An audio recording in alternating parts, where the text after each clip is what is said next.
And that was a clip from Kraven the Hunter. And joining us now to talk more about the movies of the week is film critic Richard Crouse. Richard, good to see you. Nice to see you, Renee. So let's start there with Kraven the Hunter, a superhero film featuring the Marvel Comics character of the same name. What did you think of this one? Well, I'm not exactly raving about Kraven, if you know what I mean. This is a story that takes place in the Spider-Man universe, although we don't see Spider-Man here. We have, when we first meet him, a young guy, son of a Russian gangster who ultimately will become the world's greatest hunter. And he makes a list of people that do terrible things. And once you're on that list, there's only one way off, and that is after he hunts you down and kills you. But the thing about this movie is that there are three main villains here. There's the toxic father, played by Russell Crowe. There is a character called the Rhino and a character called the Foreigner that are both villains. So three villains in total, but I would suggest that the real bad guy here is the script. It is so talky. It goes on and on and on. It never met a cliche it wouldn't embrace. It never stops with the repetition, goes over and over the same points. It's a movie that doesn't really seem to want to get to the action scenes, and when it finally gets there, they're not all that entertaining. So I gave Kraven the Hunter 1.5 stars out of 5. Oh, dear. Okay. Well, next up, we've got the story of the 1972 Munich Olympics terrorist massacre. We're talking about September 5. I know you'll correct me if I said that wrong. Nope, that's the way that it's pronounced. September 5 is the way they want us to represent it. And this is a really interesting film because while it is about the terrorist attack at the Munich Olympics in 1972, that is sort of the engine that keeps the story going. But really what the story is about is the ABC television crew, the sports television crew, who were on site, who were next door to the Olympic Village where all the action was happening, who were broadcasting live around the world for the first time ever from an Olympics via satellite.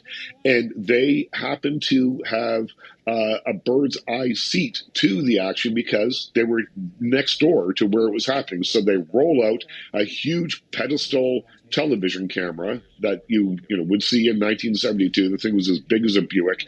Put it on the balcony and pointed it at the building next door.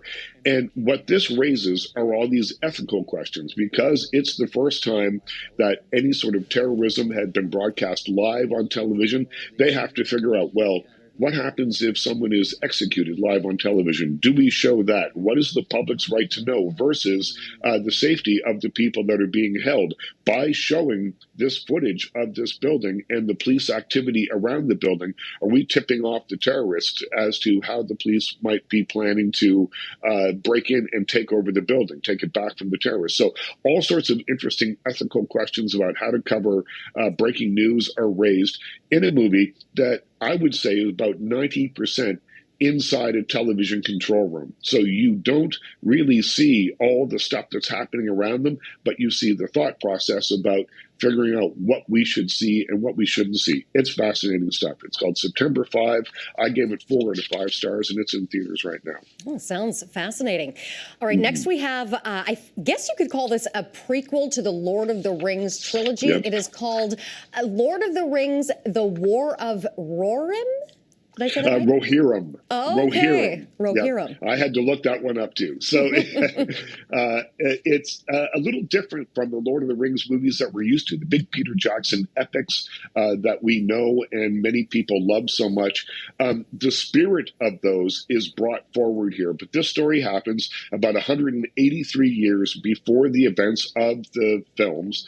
And it is the story of Helm Hammerhand. He was a legendary king in the movie. He's voiced by Brian Cox from Succession. His warrior daughter, Hera, and he have to fight against a neighboring group that wants to take over their kingdom. So this is sort of part of the history of Middle Earth. If you're a Lord of the Rings fan, you'll understand what that means. And what I liked about this movie is that it takes material that a lot of people are familiar with. This is based on a very short bit from one of the books, but it has the spirit of it. The characters and the way they speak and all that stuff sort of rings true. It looks a little different. It's done in the style of anime, so it doesn't necessarily look like a Lord of the Rings movie that we're used to, but it does have that epic sweep that we expect from the Lord of the Rings. So I gave the War of the Rohirrim, now playing in theaters, 3.5 stars out of 5.